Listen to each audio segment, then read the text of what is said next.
Gracias por estar con nosotros. ¿Qué pasó con las becas para personas con discapacidad?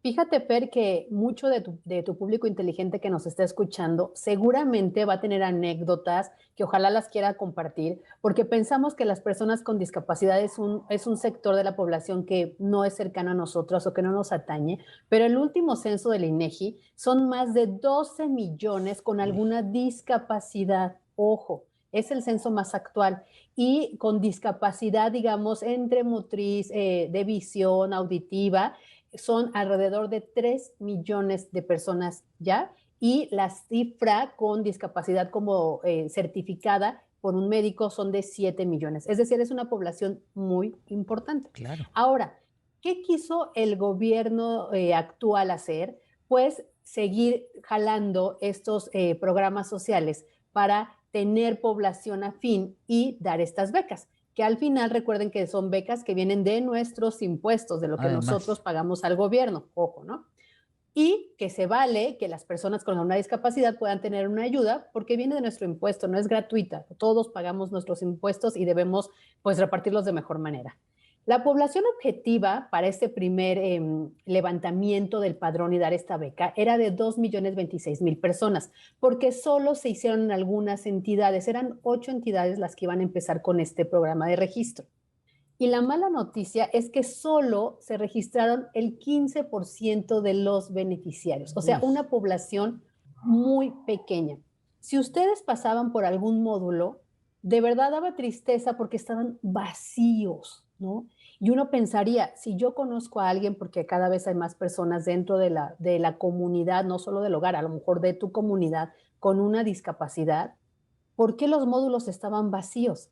¿Qué fue lo que pasó? ¿Hubo bajo interés? ¿Altos requisitos? ¿Poca información?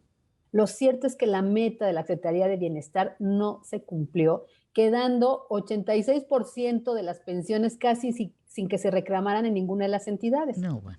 ¿Qué ¿Qué pasó si supuestamente vimos que hubo algunas conferencias de prensa para hablar del tema, que hubo 8 gobernadores que estuvieron diciendo que iban a poner los recursos para estas becas, que había servidores de la nación pegando los letreros? Yo sí vi cerca de la colonia donde yo vivo los carteles, vi cuando pasaba por el coche los módulos y estaban desiertos. Sí. Las razones: no hubo difusión suficiente en las poblaciones rurales. Ojo, que son las zonas en donde más personas con Claro. discapacidad hay, no solo por alguna cosa de nacimiento, no solo, ojo, ya está regresando la poliomielitis y muchas de las personas mayores de 70 años ahora que tienen polio fue por eso, porque en aquellas épocas no existía la vacuna. Son personas con discapacidad por una enfermedad y ahorita ya vimos el primer caso en Estados Unidos, así que sigan negándose las vacunas y vamos a ver pronto las consecuencias. Estas personas, además de estas, están aquellas que tienen alguna pues diabetes y les tuvieron que amputar la pierna, ¿no? Todo esto Qué pasa en las barbaridad. comunidades lejanas, rurales, en donde no se enteraron siquiera que había estos programas. Ojo, a las zonas pobres, las más desprotegidas, las más aisladas, a las que se jura proteger, es a la que no les llegó la información.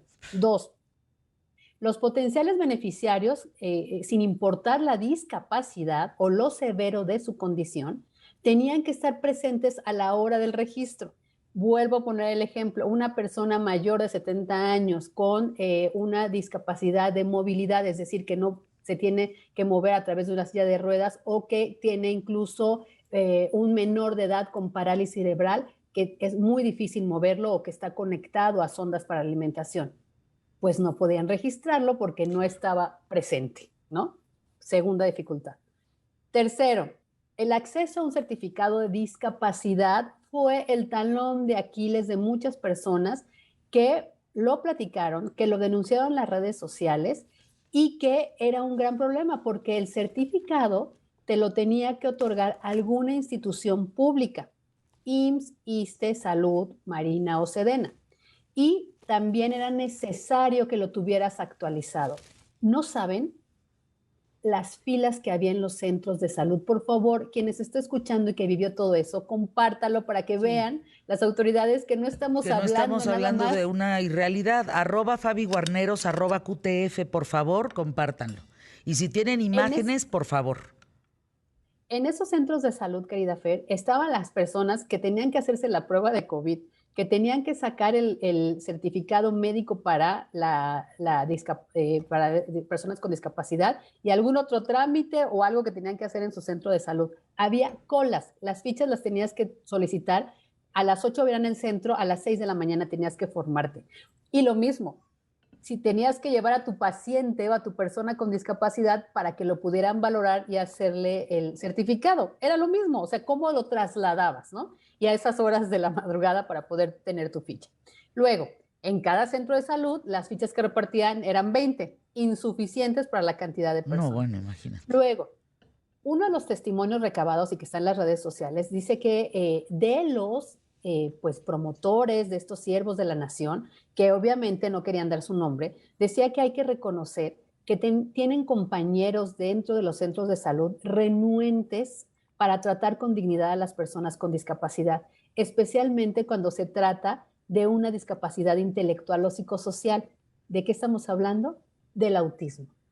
Si el autismo no era evidente, son de los niños adultos que no tienen comunicación, que no pueden hablar o que no hay control de esfínteres, entrabas. Pero si era un autismo moderado, que no se nota, visiblemente el autismo no se nota, no daban el certificado, porque no era una discapacidad de por vida. Cuando es una condición de por vida, Fer, no pueden a veces leer, no pueden escribir, no pueden tener una vida independiente como ellos quisieran, porque hay una condición de autismo. No es en todos los niveles igual, pero existe. Ah, no, pues no están preparados. Apenas a raíz de este fracaso, porque eso hay que decirlo, el IMSS empezó a hablar del autismo y empezó a ver que se hagan los diagnósticos a temprana edad, cuando el IMSS era el primero que decía, no, no es una enfermedad, y los votaba literal a los menores de edad, Fer. Todo esto se ha reflejado ahora con este registro. En Campeche, por ejemplo, hubo varias personas que acudieron con una credencial de discapacidad en vez del de certificado. Una credencial que también dieron gobiernos anteriores, ¿eh? Uh-huh. Y lo mismo pasaba en otras partes. Y decían que no, que esa credencial no servía, que ya no era válida, y los remitían, decía, claro, los remitíamos a que fueran por el certificado. Otra vez regresábamos al paso anterior, bueno, que era un dique. Luego, la dispersión geográfica también jugó en contra de este programa. En Chiapas y Puebla, por ejemplo, no todos los municipios tuvieron una sede de registro, a pesar de que en cada acto público se afirmó esa cobertura. Es decir, si vivías en la población alejada, tenías que trasladarte a la capital. Y así, querida Fer, fue complicadísimo, un fracaso, este programa que debió haber sido de un gran aliciente para la gente. Acabó el 30 de junio. No sabemos si se va a retomar, no sabemos si van a revisar todo esto y agilizar el certificado, porque de verdad no van a llegar a la meta, querida Fer. Qué desafortunado todos los ámbitos de este régimen. Qué desafortunado. Cuando hablas de una beca para una persona discapacitada, de verdad, qué desafortunadas todas las decisiones, darle en la torre a las instituciones. La verdad, mira, por otro lado, patronatos como APAC fue galardonada con el premio Carlos Slim de Salud en el 2022. Categoría de institución excepcional. Destacado premio iberoamericano que reconoce la trayectoria de organizaciones e investigadores que generan amplio impacto en el tema de salud pública. ¿Por qué? Porque son unidos, porque trabajan día y noche, atienden a los niños que pueden atender, no quitan el dedo del renglón, no dan y quitan, sino son constantes. Por eso se llevan estos premios. Gracias, Fabi, gracias por estar aquí. Es brutal, ¿eh? Yo cada vez en el programa, diario, oigo unas cosas que digo, ay, ¿por dónde vamos a salir de esta? ¡Wow! En todos los ámbitos, ¿eh? En educación, en seguridad, en salud, en economía, No. Bueno, anuncios QTF, @FabiGuarneros.